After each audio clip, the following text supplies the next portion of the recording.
Bonjour, cette semaine dans Cap Amérique, comment fermer Guantanamo? La prison n'abrite plus qu'une centaine de détenus à peine, mais les républicains, majoritaires au Congrès, ne veulent pas entendre parler du projet soumis in extremis par la Maison-Blanche pour s'en débarrasser. À suivre aussi la nouvelle victoire pour Donald Trump aux primaires, cette fois dans le Nevada. Loin derrière, ses poursuivants s'entre-déchirent, tous les coups bas sont permis.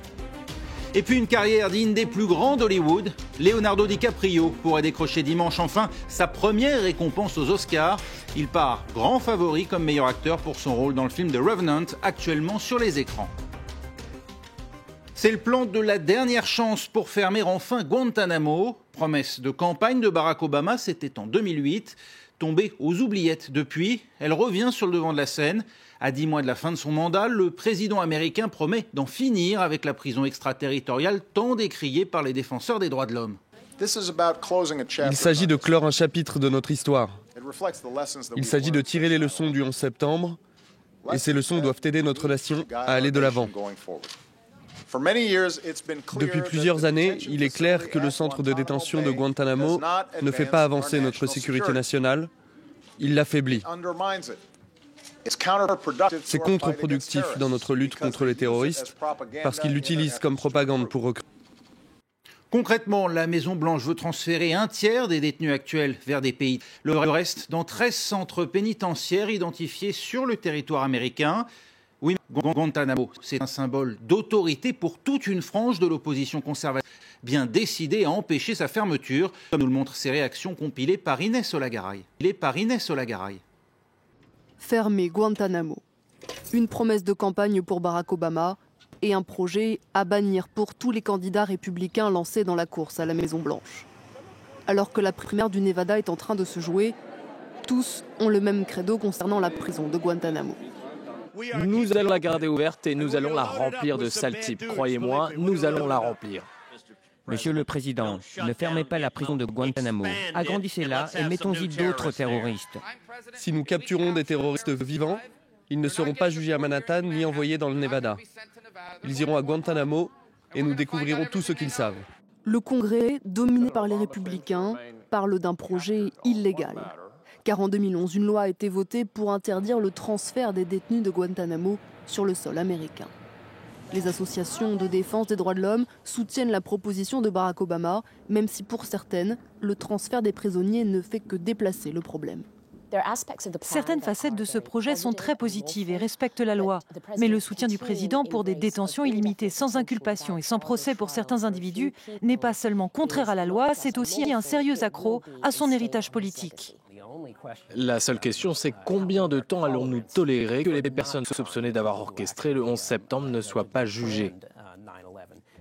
Depuis l'ouverture de la prison de Guantanamo en 2002, 700 personnes y ont été incarcérées, la plupart sans jugement. Et maintenant, place à la course à la Maison-Blanche.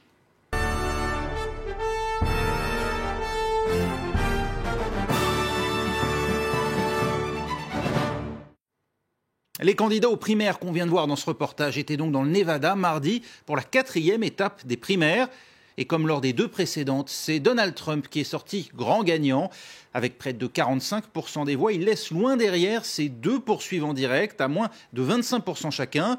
Le sénateur de Floride, Marco Rubio, et celui du Texas, Ted Cruz. Tous deux fils d'immigrants cubains. Les deux hommes ne se sont pas ménagés dans cet État peuplé d'un tiers d'électeurs hispaniques. Ted Cruz a même dû renvoyer son directeur de la communication après qu'il ait attribué à tort des propos critiques sur la Bible à son rival Marco Rubio. On voit ça avec Florent Rodeau.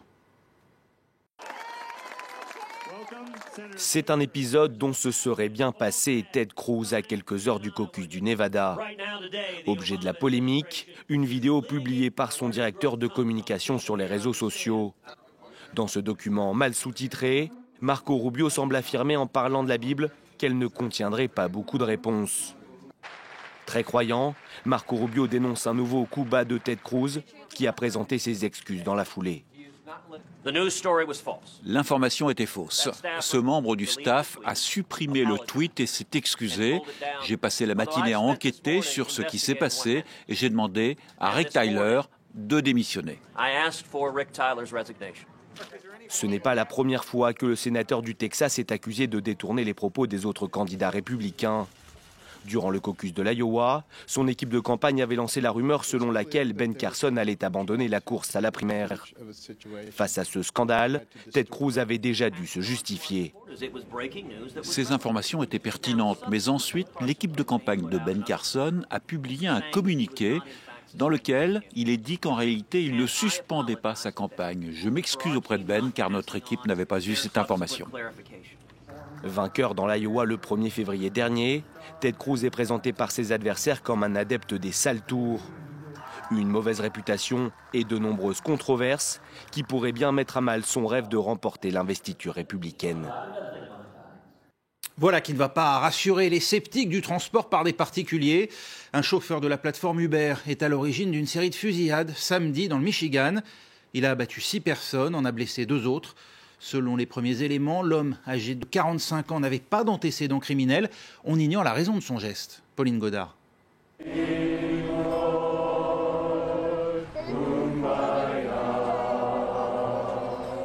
Moment de recueillement pour les habitants de la ville de Kalamazoo. Samedi 20 février, ils ont perdu 6 des leurs. Vous ne pensez pas que vous pouvez être affecté ou qu'un ami peut être visé, et puis bam, ça arrive, et vous réalisez que la vie est très fragile. J'ai réalisé que ça aurait pu être n'importe qui. Et ça, c'est très choquant et difficile à imaginer.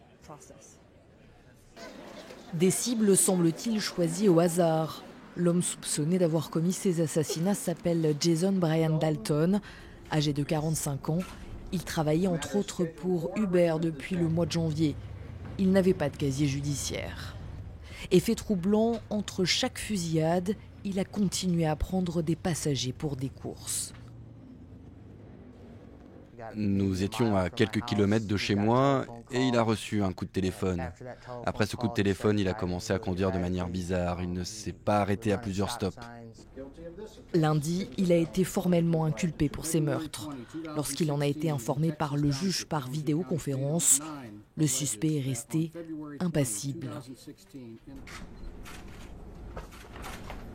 Je préfère juste garder le silence. Et là est tout le problème, le mobile de ces crimes reste pour le moment la grande inconnue. L'audience préliminaire a été fixée au 3 mars. Il risque la prison à vie. Une fois de plus, un drame de trop pour Barack Obama. Le président américain a, comme après chaque fusillade faisant de nombreuses victimes, appelé à un renforcement de l'encadrement des ventes d'armes à feu. C'est dimanche à Los Angeles qu'aura lieu la 88e cérémonie des Oscars, avec côté masculin un grandissime favori, l'acteur Leonardo DiCaprio, pour son rôle dans The Revenant, le dernier film d'Alejandro González Iñárritu, également en lice dans les catégories du meilleur film et du meilleur réalisateur. Retour sur la carrière de DiCaprio, l'acteur lancé par Titanic et qui, malgré ses nombreux succès au box-office, n'a encore jamais gagné la précieuse statuette. Sophie Guignon. Écorché vif, le visage boursouflé. Leonardo DiCaprio et Hugh Glass dans The Revenant, le guide d'une expédition de trappeurs à la recherche de fourrure. Je me suis préparé au mieux pour ce film, mais vous savez, on n'a que très peu d'informations sur cette époque. Pour moi, c'était un peu de la science-fiction. Mais j'ai toujours été attiré par les réalisateurs qui ont une vision puissante du 7e art. Son rôle dans le 6e long métrage du Mexicain Iñárritu lui a permis de décrocher un Golden Globe. Léo a toujours voulu prendre des risques dans son métier. Et il n'a jamais cédé à la facilité. Hugh Glass, un rôle à des années-lumière du romantique Roméo. 1996, DiCaprio est le héros shakespearien sur la plage de Venice Beach. Un an plus tard, c'est le succès planétaire de Titanic. Jack Dawson, un rôle qui lui collera à la peau. C'est quelqu'un qui s'est battu quelque part aussi avec sa bonne gueule et qui a fait les frais à un moment avec Titanic, qui a été pour le coup, qui a fait de lui le roi du monde. Mais je pense qu'il a fait des choix très intelligents et continue à faire des choix très intelligents. 3 ans après Titanic, Guillaume Canet partage l'affiche avec DiCaprio dans La plage de Danny Boyle. loin de tout en Thaïlande, à la recherche du paradis. Le Grand Saut. 4 films, 4 succès. DiCaprio devient l'acteur fétiche de Martin Scorsese. Leur dernière collaboration, Le Loup de Wall Street. Je savais que Leonardo était arrivé au stade où il pouvait parfaitement rendre la subtilité psychologique du personnage. Un travail récompensé par de grands prix, mais jamais par un Oscar. Ce serait la cerise sur le gâteau pour celui qui, à 6 ans, disait à ses parents « Je serai comédien ». Quand on a la chance d'avoir vu tous ces grands films dès le plus jeune âge, ça imprime en vous l'idée que l'on va marcher sur les traces de ces géants. Un grand nom du cinéma, DiCaprio l'est devenu. Sa notoriété, il a décidé de la mettre au service de l'environnement, multipliant les rencontres au sommet, du pape au secrétaire général des Nations Unies, Ban Ki-moon.